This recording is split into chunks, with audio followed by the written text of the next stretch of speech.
O vídeo que você verá a partir de agora foi escrito e dirigido por Júlio Brissac, diretor da Rural Business, com apoio de toda a nossa equipe de grãos e pecuária.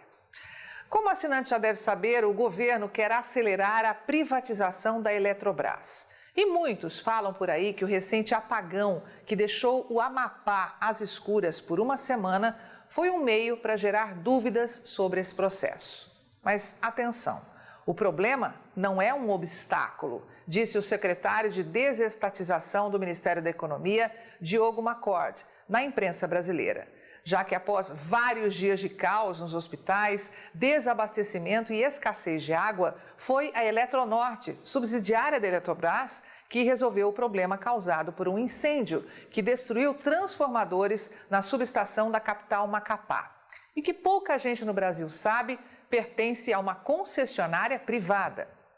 Portanto, o futuro da empresa mais importante do programa de privatização do país não foi abalado. A política de que o Estado não pode e não precisa ser empresário, McCord afirma que o Brasil precisa de um novo marco regulatório, com mecanismos de monitoramento que facilitem a relicitação de concessionárias ou de concessões problemáticas. E o projeto que renova o marco das concessões está na Câmara há mais de um ano. Agora nós vamos falar um pouco do que de fato aconteceu no Amapá, estado esquecido pela massa dos brasileiros.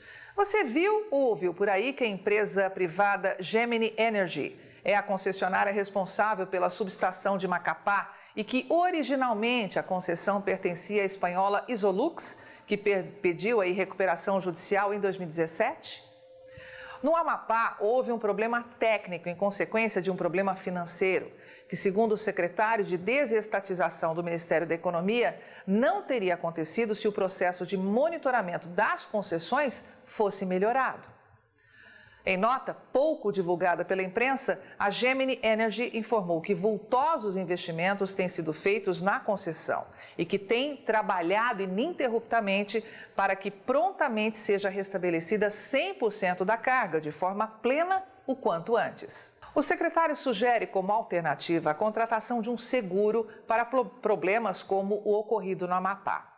Diogo McCord declarou que, em vez de ter uma estatal super ineficiente, eu posso contratar uma empresa que fica com transformadores à disposição para atender o Brasil todo. É mais barato isso do que manter um sistema que já custou muito.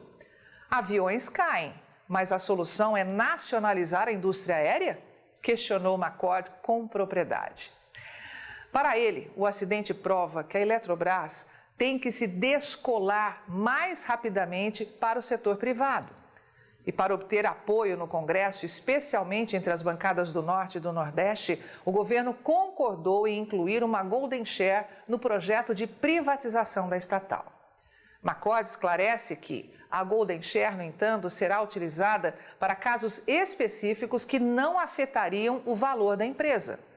O Ministério da Economia também concorda em destinar 3,5 bilhões de reais para a revitalização do Rio São Francisco e outros 3,5 bilhões para um fundo de modernização do parque gerador da região norte.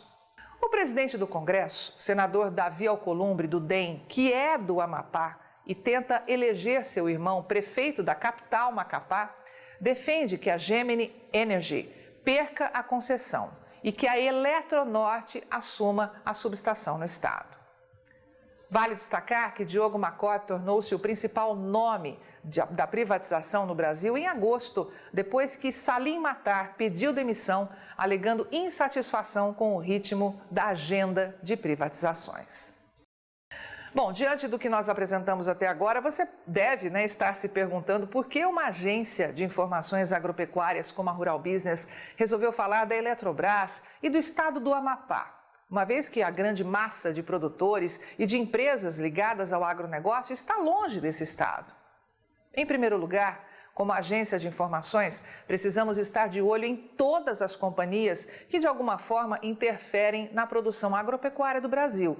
E as geradoras de energia têm vital importância. Além disso, precisamos sempre olhar os balanços financeiros dessas companhias, que são vitais para médios e pequenos produtores gerarem alimento para os brasileiros e para o mundo. Mas um outro ponto importante é que, com certeza, poucos brasileiros conhecem o Amapá. Esse estado, localizado na região norte, se destaca por ter uma atividade agropecuária pouco desenvolvida, com produção insuficiente até para atender a demanda estadual, e que em pleno ano de 2020 precisa importar boa parte dos alimentos que consome, mas que tem potencial para desenvolver o cultivo de arroz, feijão, milho, mandioca, frutas e pimenta do reino, entre outros. Cortado por vários rios, o Amapá também tem grande potencial pesqueiro, além de enorme potencial mineral, com destaque para a exploração de ouro, caulim e manganês. E aqui vale destacar, mais uma vez, o que poucos brasileiros sabem, mas o Amapá é um dos maiores produtores de manganês do Brasil. Então, da próxima vez que você for a um supermercado, lembre desse vídeo e questione por que há décadas não está sendo explorada com a vontade e a força necessárias a produção agropecuária do Amapá. Por que não temos um arroz, um feijão e um milho made in Amapá, com produção em volume suficiente para encher as prateleiras? Faça essas perguntas a todos aqueles que têm interesse em deixar o Amapá às escuras e lucrar muito com isso. Avante agronegócio do Amapá, avante agronegócio do Brasil, porque definitivamente só com informação profissional e investigativa de mercado é que vamos sobreviver, desenvolver e crescer.